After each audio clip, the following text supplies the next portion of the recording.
Malaysia, ang Sabah.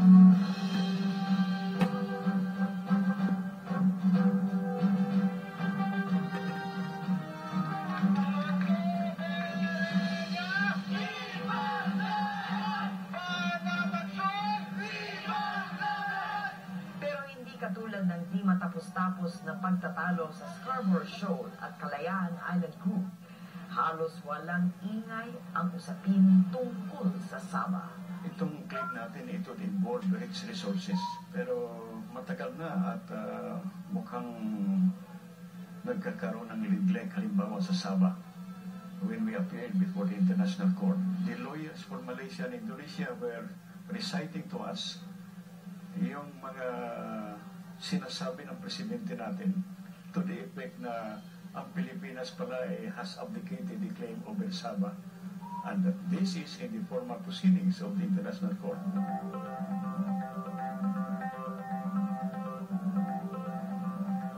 Umabot ng higit 2 dekada ang hidwaan sa pagitan ng Pilipinas at Malaysia dahil sa pinag-aawayang teritoryo.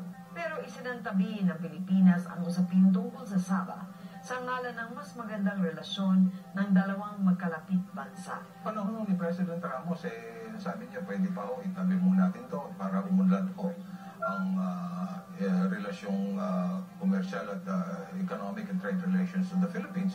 And we did see an expansion of trade and economic relations between the Philippines and Malaysia when President Ramos thought it wisely to at least put it aside for the meantime. Sa tingin ni Magallona, sa pag-aabol ng kaunlaran nangyari ang mistulang pagpapabaya ng Pilipinas sa Sabah. Ibinigay niyang halimbawa ang binuong East Asian Growth Area na kinabibilangan ng Brunei, Indonesia, Malaysia at Pilipinas. Sabah ang lugar na kumatawan sa Malaysia sa itinatag na growth area. Mindanao at Palawan naman ang isinabi ng Pilipinas. In the agreement creating that area, there is a mention of Sabah as defined in that agreement. The West Philippine Sea issue sa Kalayaan Island Group at iba pong usapan yan, Pilipinas at Malaysia lang po. Patuloy pa rin po ang usapin. Sabi ni Asuke, iba raw ang kaso ng Sabah sa mga ipinaglalaban nating teritoryo sa West Philippine Sea. Gaya ng sa pagsabi, napaka-komplikado ko talaga. Kung ako tatanungin mo kung masosolve, hindi ko masasagot ko yan sa oras na ito. Masasabi ko lang po, patuloy po ang usapan pa lang. Okay. What will it take to have Sabah under the Philippine flag? It's a difficult question, really. But we continue to pursue the policy of the Philippines that the Sabah continues to be part of the discussions between the Philippines and Malaysia on the issue of sovereignty over that. It cannot be resolved solely on certain. You have to look at the totality of this issue. You have the heirs, you have the territory, you have the history to consider, right?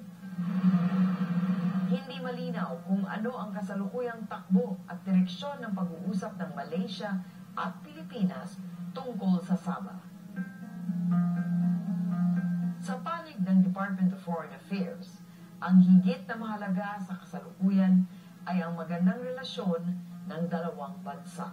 Ito nga, this is sort of the pattern or the template that Secretary Del Rosario is trying to apply.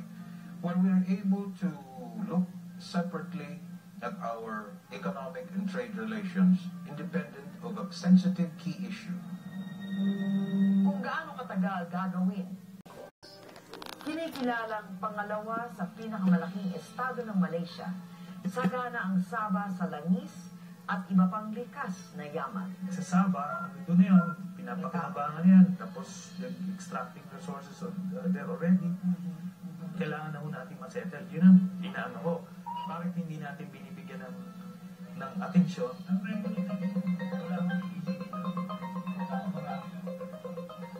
Isang compromise agreement sa pagitan ng Malaysia, Pilipinas at tagapagmana ng Sultanate ng Sulu ang nais mangyari ni Senador Trillanes para naman may mapakinabangan daw kahit paano ang bansa.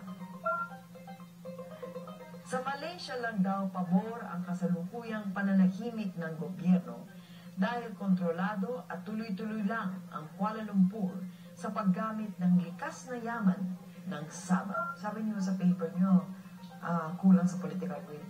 Yes. Ayaw nila. Nobody would touch the issue.